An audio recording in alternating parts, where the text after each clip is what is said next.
happy to welcome California Congressman Robert Garcia, ranking member of the House Oversight Committee. So what I'd hoped to hear was Congressman Walkinshaw, who wants to know a few things. He said there'd been reporting by the Miami Herald that he was paying protection payments to prison guards. This, of course, referencing Jeffrey Epstein. It is unproven, but I think that's an important line of questioning to understand what happened and what went wrong here. Is that the kind of thing you want to ask? And what else do you want to ask in terms of questions of this person you'll be interviewing? I mean, that's absolutely correct. Look, I think first it's really important to put things in perspective. Obviously, there have been two different investigations done by the DOJ that were conclusive from their perspective that this was a suicide. At the same time, I think we just got to be very honest that this whole investigation and the entire case around Jeffrey Epstein there's been so much controversy. There's been so much deception that I think it's important that we take a serious look around the events that led to his death. And there have been so many inconsistencies around what the actual guards actually knew, possible payments that were being received, missing camera footage that we know has been widely reported. And there have been others, including independent experts, that have looked at both photographs, evidence, that have come to a different conclusion. And so this is a moment, I think, for oversight to do the right thing, ask the right questions.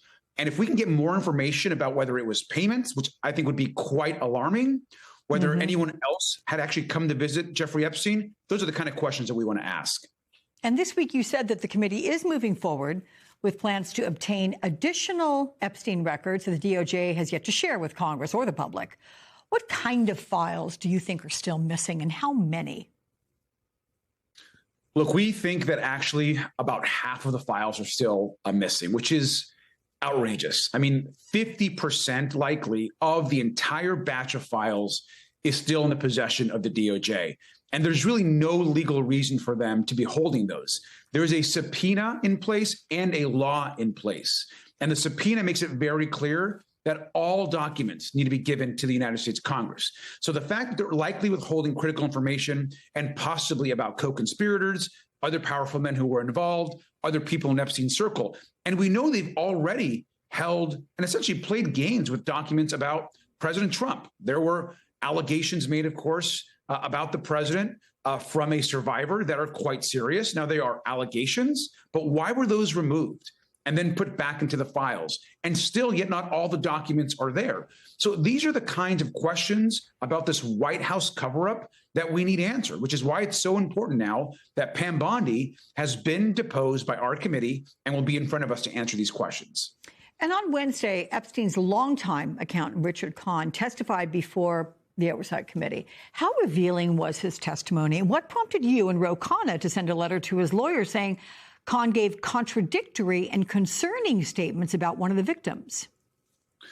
Yeah, this was very concerning to us. Look, Mr. Kahn obviously had been Jeffrey Epstein's a longtime accountant and did a lot of his finances.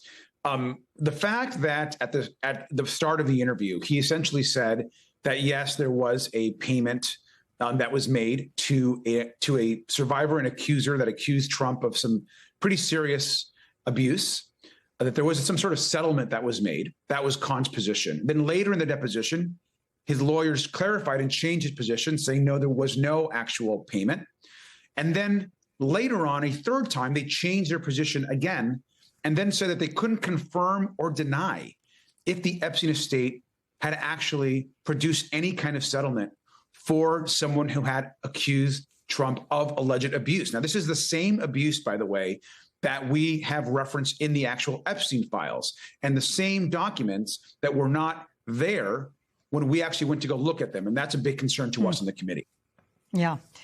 I want to ask you about the Washington Post report that the Social Security Administration's internal watchdog is investigating a whistleblower claim. A former DOJ employee said he had access to two highly sensitive agency databases and planned to share that information with his private employer.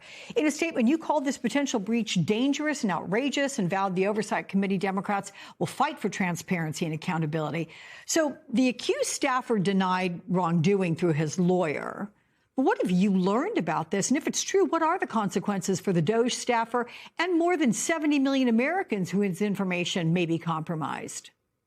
We're very concerned that obviously that this DOJ staffer, I mean, there could be others. And of course, we know that they had access to numerous agencies. But we're very concerned that there are reports and there are some serious signs that point to a possible breach where Social Security information was actually taken illegally without anyone knowing, and that information is now could be in the hands of this former DOJ staffer. And so we understand, we've heard from the lawyer, but we have a lot of serious questions about why there seems to be some evidence that this Social Security information was actually stolen. We're talking about people's personal information. It is incredibly concerning. What Musk and Trump and these DOJ staffers that really had no business accessing people's personal information, why this is happening, why there's been this access, well, it's going to be privatized in some way. These are the questions that oversight has. We're going to have additional questions, and we're going to be investigating this very thoroughly. You are one busy guy. California Congressman Robert Garcia. Thank you, my friend, for making time for us, though. Good to see you.